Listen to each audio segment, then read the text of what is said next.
Un pasteur retourne à la vie, après 2 jours dans la morgue. Je m'appelle pasteur Eric Oningi. Je suis le pasteur principal de la True Assembly Neori, Ngor Okpala LGA, Imo State. Je suis originaire d'Uvurumbèze, dans l'état d'Imo, au Nigeria. En 1997, je souffrais des douleurs d'estomac. Comme ces douleurs persistaient, je me suis rendu à l'hôpital mémorial, à Ontambutumbèze, pour un examen médical. Sur la base des résultats de l'examen médical, le médecin, Dr Iwilonu, certifia que les douleurs d'estomac étaient dues à une hernie. Suivant ses conseils, le médecin recommanda comme remède une opération chirurgicale pour l'ablation de la hernie. Après avoir consulté ma famille, une date fut fixée pour l'opération. Ce jour-là, la hernie en question fut retirée avec succès durant l'opération. Durant l'hospitalisation qui a suivi pour convalescence, j'allais d'un service à l'autre, encourageant les autres patients et priant pour eux. 6 jours après l'opération, je ressentis une grosseur douloureuse sur la partie droite de mon crâne. Cette grosseur s'est ensuite transformée en abcès d'injection. Et aussi, peu après ce temps, mon oncle, le frère aîné de mon père, tomba aussi gravement malade et fut admis dans le même hôpital où j'étais. Nous devions alors partager la même chambre pour permettre à mon frère cadet, aujourd'hui, le pasteur Philippe Oningi, qui s'occupait de moi, de s'occuper facilement de nous deux. De retour à la maison, plusieurs réunions furent organisées dans le but de collecter des fonds pour payer les factures de l'hôpital. La sœur aînée de mon père fut déléguée auprès de nos relations pour collecter des fonds. À son retour, elle se rendit à une réunion de prière avec des membres de son église. Alors qu'il priait les mains jointes, elle s'est soudainement affaissée par terre, sans raison, et est tombée morte. Après plusieurs heures de prière par le pasteur et les membres de l'église, réunis pour la ramener à la vie, l'espoir de la voir revenir à la vie fut perdu, et ils ont emmené son cadavre à la morgue. Malheureusement, alors que mes proches étaient occupés à organiser son enterrement, l'oncle qui avait été admis dans le même hôpital que moi, décéda également. Le dilemme de la mort dans la famille, qui avait commencé avec mon fils, décédé 2 mois auparavant, et moi qui étais hospitalisé, devenait une énigme pour notre famille, notre communauté et les environs. L'abcès d'injection sur mon crâne s'aggravait de jour en jour, à tel point que mes proches décidèrent d'empêcher mes parents de me rendre visite à l'hôpital, afin d'éviter un choc qui pourrait conduire à la perte d'un autre membre de la famille. À un moment donné, mon état s'empira encore plus, il n'y avait plus d'espoir de survie. Le pire, c'est que je ne réagissais pas au traitement, en plus de l'abcès d'injection qui s'aggravait, au point qu'on dut percer un trou profond dans mon crâne pour extraire le pus de mon corps à l'aide des cotons. 2 semaines après l'opération chirurgicale, je commençais à manquer d'air pour respirer.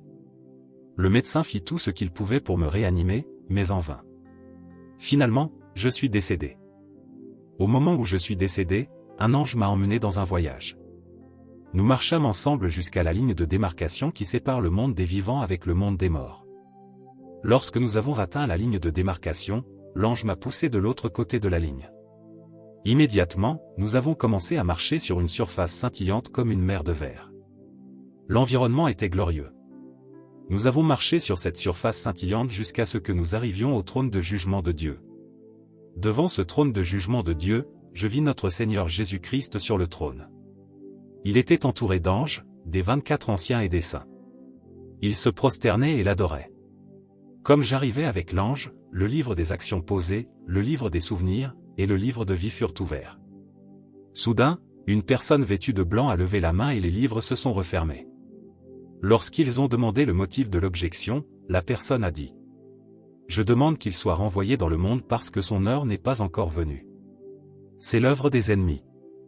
Il a encore beaucoup de choses à faire, comme il l'a fait avec moi. » Au moment où j'ai entendu, comme il a fait avec moi, mes yeux se sont ouverts et je l'ai reconnu.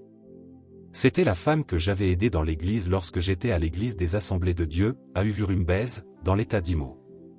Je me suis souvenu d'un dimanche matin où le Seigneur m'avait dit de jeûner et qu'il avait quelque chose à me dire. J'ai fait ce que le Seigneur m'avait dit. Après le service, j'ai décidé de rester dans l'église pour continuer le jeûne et attendre le Seigneur. L'église semblait être le meilleur endroit pour communiquer avec Dieu.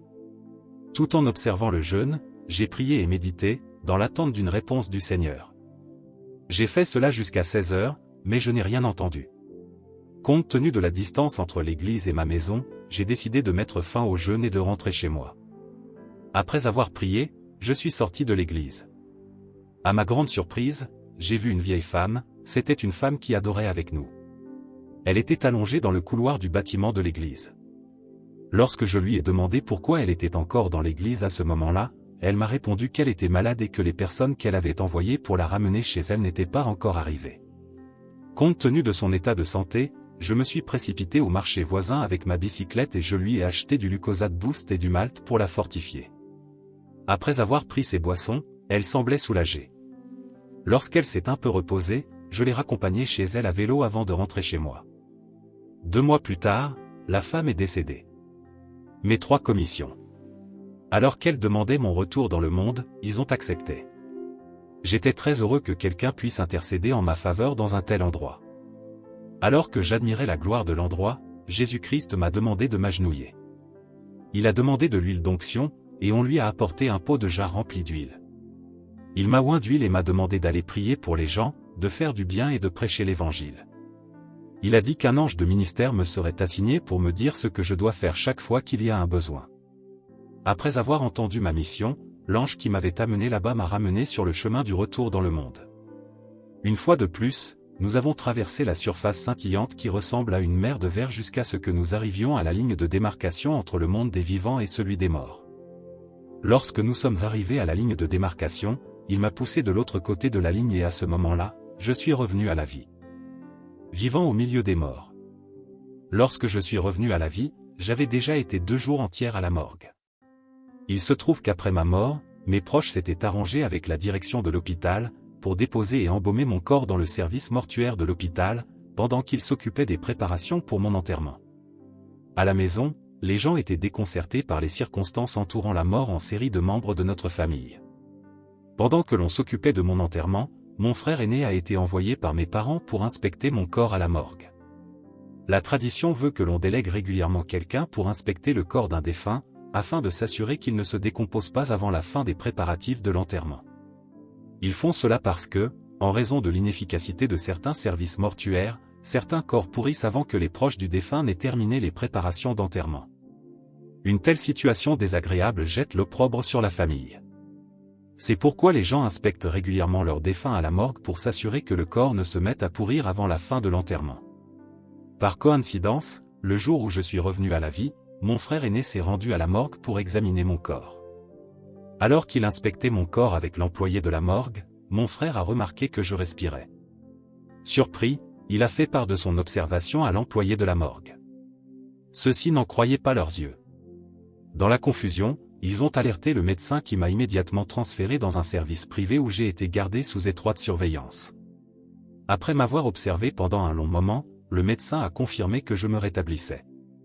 Mon frère cadet, qui s'occupait de moi avant ma mort, a été renvoyé pour reprendre ses fonctions. Mais dès mon retour à la vie, mon corps a commencé à se décomposer. Cette décomposition était le résultat de l'embaumement chimique administré à mon corps lorsque j'étais mort, ainsi que de l'abcès d'injection sur la tête, qui se décomposait déjà avant ma mort. Au fur et à mesure que mon corps se décomposait, ma peau a commencé à peler. À tel point que lorsqu'on m'allongeait, ma peau se collait à la toile de lit et que lorsqu'on me soulevait du lit, ma peau se décollait, exposant ma chair. Pour éviter cela, une quantité suffisante de poudre était versée sur le lit avant qu'il ne me couche. Cela dura 2 mois avant que je ne me rétablisse complètement. Après cette expérience, la mission de prier pour les gens, de leur faire du bien et de prêcher l'évangile est devenue ma priorité dans la vie. Je fais du bien aux gens, je prêche l'évangile et je prie pour les gens. Par conséquent, des signes et des prodiges étonnants viennent couronner cette mission. Dans les situations difficiles, je reçois toujours des instructions sur ce qu'il faut faire, comme notre Seigneur Jésus-Christ l'a promis, et chaque fois que je suis les instructions, un miracle se produit. Grâce à ce que Dieu fait dans notre ministère, de nombreuses personnes viennent à notre Église depuis différentes régions du pays. Plus particulièrement, pendant l'heure d'intervention du Saint-Esprit qui a lieu tous les mardis matins. Pasteur Éric Oningy. Téléphone, 08 03 58 19636. Quelles sont les leçons à tirer de cette expérience du pasteur Éric Oningy? 1. D'abord que l'ennemi peut s'acharner à détruire la vie d'une personne, d'une famille ou d'une communauté sans qu'il y ait une explication rationnelle à ce qui arrive. Il y avait sans doute des raisons spirituelles aux attaques de la famille du pasteur Éric, mais dans ce qui est dit, la lumière du Seigneur n'était pas présente pour éclairer le pasteur de ce qui lui arrivait. 2. Le pasteur après sa mort est emmené dans l'après-vie par un ange du Seigneur. Dans la Bible nous voyons cela se produire avec l'histoire du pauvre Lazare et de l'homme riche. Il est dit qu'à la mort de Lazare, les anges sont venus le chercher pour l'amener dans le sein d'Abraham. Ces anges étaient plusieurs. Cela traduit la vie de justice que menait Lazare devant Dieu, avant sa mort, malgré qu'il était pauvre.